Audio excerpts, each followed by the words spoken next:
ముగిసేనుగా మరుక్షణమే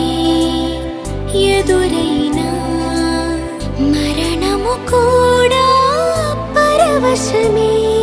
సొంతము నీ సొంతము అయ్యాక